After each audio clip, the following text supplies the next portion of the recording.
Hi everyone, it's me Nick's Pao channel again. So for today's video, I'll be cooking water spinach and tofu in oyster sauce. Come on guys, let's start cooking!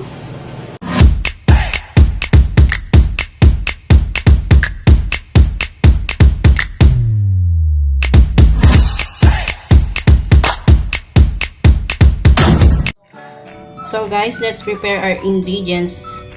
3 pieces of garlic, cloves garlic.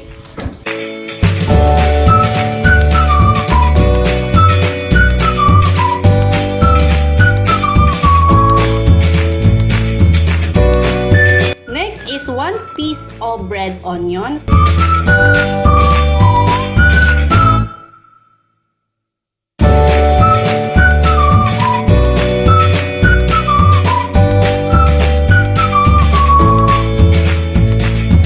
Okay guys, our oil is already hot, like me.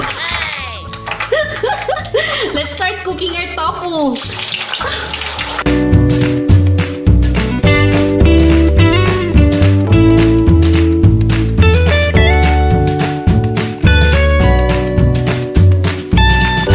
So guys, one side of our tofu is already cooked. Let's just turn it.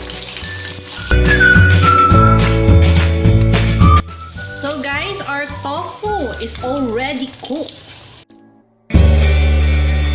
Let's cut our tofu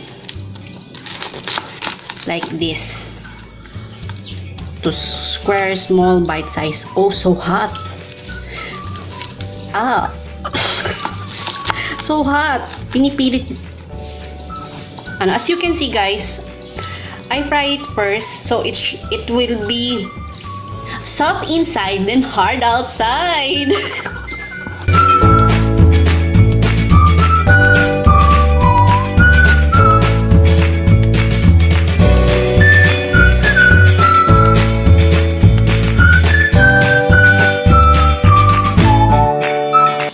Tablespoon of cornstarch. Then guys, just put water on it.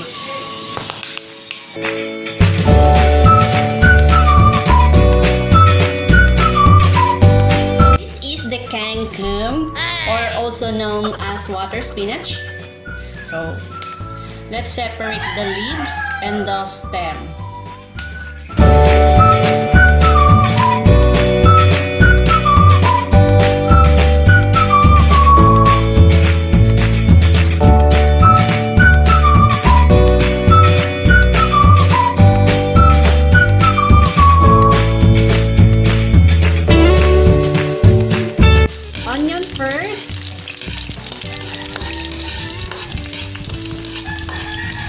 Onion, then afterward garlic. Okay. Let's just saute this.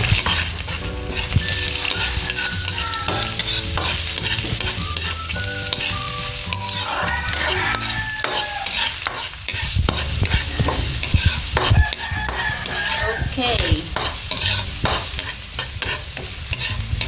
Next is the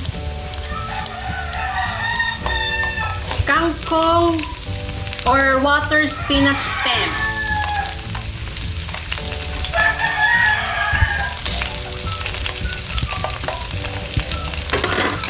Okay. Let's saute it.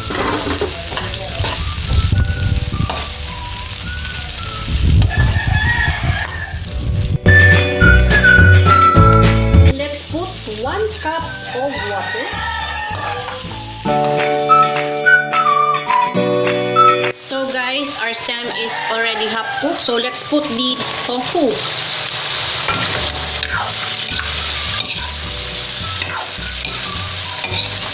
Okay.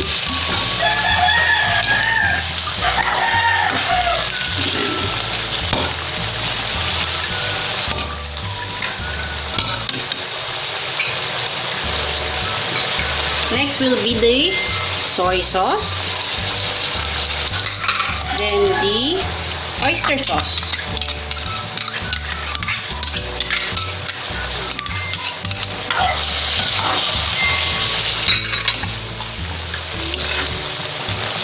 let's just mix this.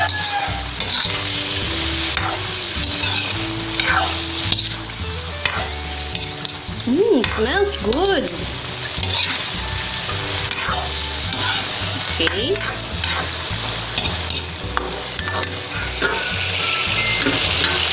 Next will be the kangkong or water spinach leaves.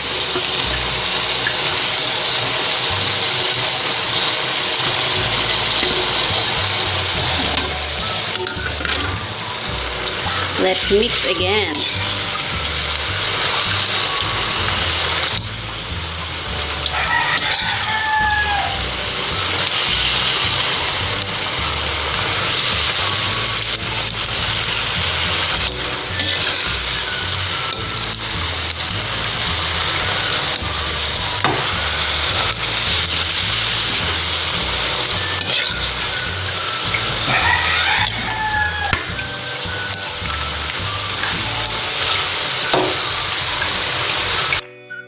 One tablespoon of sugar.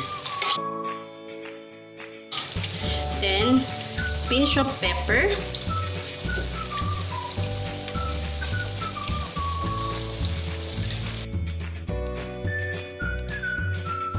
Then, cornstarch. Okay, let's just mix this. Then, it's already finished.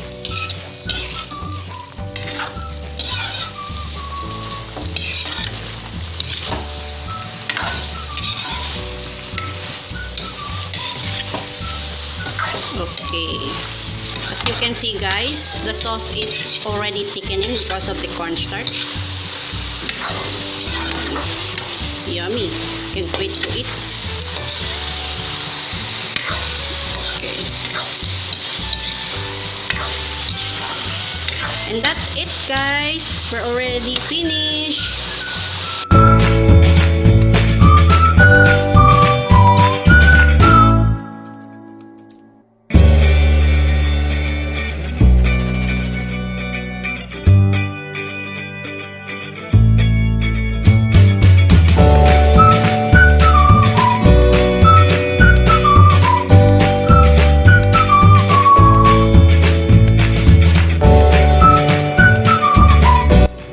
What I did for today's video, don't forget to like, don't forget to subscribe on my channel, don't forget to hit the bell button for you to be able to get all the notification on my upcoming videos. Until next time guys, bye!